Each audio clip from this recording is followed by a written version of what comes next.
The Lord has called my mentor, my pal, my inspiration, Phil Haberstro. Let's keep his vision alive of making Western New York a walkable community by donating $30, $1 for every year since he founded the Institute. Go to www.creatinghealthycommunities.org and donate now to keep the Institute thriving. Phil will be missed. Anytime I ever did any festival, he was always there, guiding me on the healthy aspects of what to do and who should be a part of it, and kind of the state of affairs of what the latest and greatest of health was, as far as walkability, how we should be taking care of ourselves, and basically getting Buffalo up to speed as a healthy city, which is obviously so important. And what Phil did to basically boost this city health-wise, we could never have had anybody do anything remotely the way he did it, to the extent he did it, and with the zeal and the love and the fun that he brought to the table, which always made it a delight to work with him.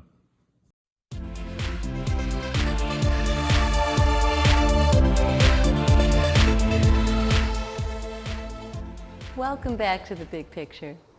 Phil, I want to talk with you a little bit about the wellness level of Western New Yorkers. I was mentioning in my opening that out of 62 counties in New York State, we're number 56 on the wellness level. I mean, I guess when I went out west and I came back, you know, I know we're having this renaissance in Buffalo, and so many wonderful things are happening here, but one of the areas where we really need to work on ourselves as Western New Yorkers is in health, right? We spend more per person than any developed nation in the world, and so they call this the value equation. You may know this, your viewers understand. You go out and buy something, if you pay top dollar for it, you expect to get the most value out of it. We're not getting the most value out of our health system. Right. We don't get health. We have great treatment and cure. You get sick, you go to a hospital, we're probably the best in the world at that. But on the other side of the ledger, in terms of the prevention and health promotion side, we're grossly underfunded. Of every dollar that's spent in the trillions that are spent on health, about 95 cents of every dollar is spent on the treatment and cure side, and only 5 cents. So part of our challenge in our work that we do to be a healthy city, a healthy community, is to look to ways that we can integrate access to comprehensive health promotion. If you're a business, if you're an employer and you say, I have an employee wellness program, I'm pleased to hear that. But if your program is just a health fair once a year, that's not going to change the culture of your organization. And that's where the solution lies, is in the education. I mean, so often I feel that going back to the roots, our grandparents, everything was fresh food. They cooked it from scratch. It wasn't fast food. It wasn't prepared. It wasn't in a can or a box on a shelf somewhere that might have been irradiated. And they walked. We didn't drive everywhere. We didn't sit at a computer all day. And sitting has really become the new smoking. It wasn't, it wasn't an auto-centric society, as the phrase goes. Now, what would be, if you could choose one top hit list for something in Western New York, for anyone watching the show, that we can focus on to make a change in our community that would immediately raise us from 56 to maybe 55. I suppose you know, there's again two sides to answer that question. One is the personal side, and that's for persons to make that personal choice. And I would put it simply in with the physical activity side. I think that's available to the people through the lifespan. You can walk at any place, anytime for low cost.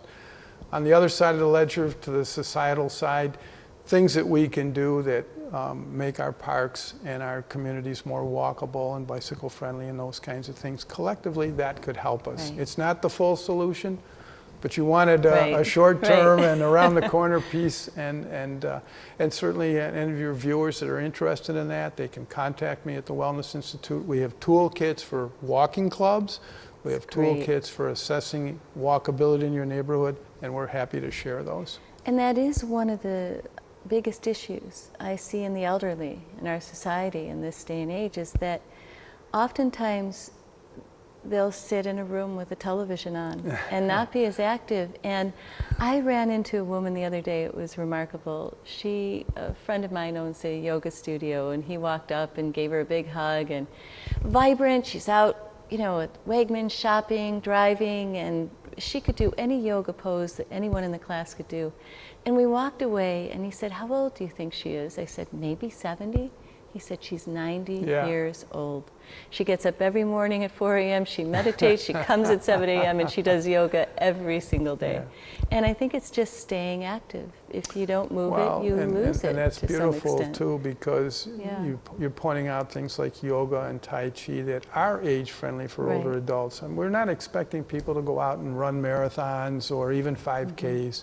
If the science tells us that if you can accumulate about 30 minutes of moderate physical activity most Right. days of the week, that's going to have health benefits for you. So we're not that far away from being a healthier community, but again, it Right. takes advocacy, it takes people stepping up to the plate. You know, if your neighborhood isn't walkable, if the sidewalks or the streets need street lights repaired, those are things that citizens, block club groups, and those can get corrected, which will make their neighborhood safer and more walkable. So part of our world is coaching people on these things, understanding I was just going that. to ask, can Yeah. people reach out Sure. to the Wellness Institute yeah. and ask her advice when Yeah. they... Well, and not only ask for advice, but we want to learn from them. What's Right. working, what's interesting. It's always, I think, to both of our benefits to have a two-way dialogue, as you and I are Right. today. You know, so what's your secret, Catherine? It's my turn to ask a question. You know,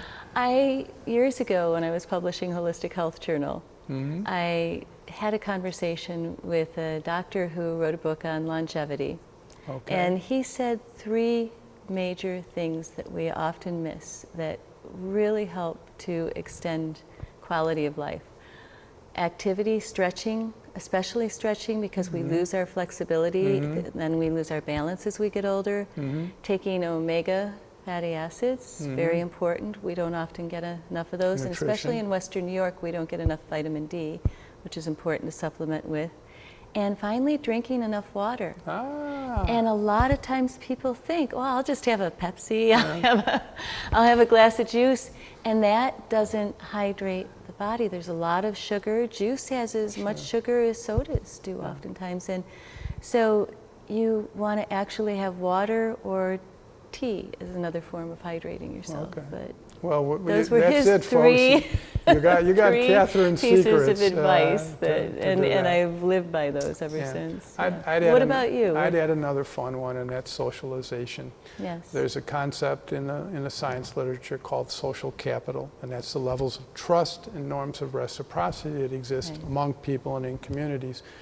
And Robert Putnam from Harvard University is the American guru on this topic, but there's really good evidence if socialization is a resource for health. Right. And so even as you get older and meeting new people, you know, and maybe sometimes getting out of the old rut is a thing, but go to a yoga class, like you said, because good yoga instructors will bring you along slowly, Right. and the benefits will accrue over time. And that's probably another piece, is a little bit of patience. Yeah. You know, that works for all of us. Thank you so much for My being a guest pleasure. on our show. Yeah. As I say, I've just admired you for years, Thank and you. I'm so grateful that you're still doing this in the community. Me too. Thank you so much. And thank you for joining us today on The Big Picture, and we hope to see you next week. This is my own little tribute to Phil Haberstro. Phil, I've known you for, I guess almost 25 years, and every time I brought something to you, you found a way to make it physically active and healthy for individuals. I did a loft tour 8 years ago and started that, and you were a part of that just by making it a bicycle tour from place to place. Then when I came along and told you about Retree, you found a way to keep the people active that were planting the trees and make it a whole healthy exercise. And then this past summer, when I was looking to do a thing for kids that are not well connected to the internet, there you were, Phil, helping me to find funding for it, and also including a physical activity, so that 3 of the classes were actually physical activities for kids that were quarantined at home or couldn't actually go to school to learn directly from their teachers. So Phil, this is a tribute to you. I have appreciated all that you've done for me and for the community of Western New York all these years. And I know next year we're going to come out with a great tribute to you that's physically active. We're going to do a huge walk in your honor, and we're going to benefit the great people at the Wellness Institute to keep the whole program alive. So thank you, Phil, for your many years of service to Western New York. From me, Paul Maurer, I really appreciate it. Bye, Phil. Hi, I'm Russ Kingsbury. I'm the Executive Director of Youth Advantage Buffalo. And I just want to say that over the last 20 years, we've been working with Philip Haberstro, and we've been able to have over 1,000 kids every year involved in physical activity, whether it be basketball, flag football, soccer, Be Active Kids, West New York Walks, all types of events that Phil sponsored. Thousands of kids have been involved in physical activity. None of this happens without the help of Phil Haberstro. He's been an encourager, a support, a mentor, and he's just been a boots on the ground guy, and we love him, and we're gonna miss him. Thank you. Fitness. Now, therefore, be it resolved that I, Byron W. Brown, Mayor of the City of Buffalo, join family and friends of Philip L. Haberstro in celebration of his outstanding work and legacy, and do hereby proclaim September 26th, 2020, which also happens to be National Family Health and Fitness Day USA, as Philip L. Haberstro Day in the city of Buffalo. And may God bless you and the great city of Buffalo.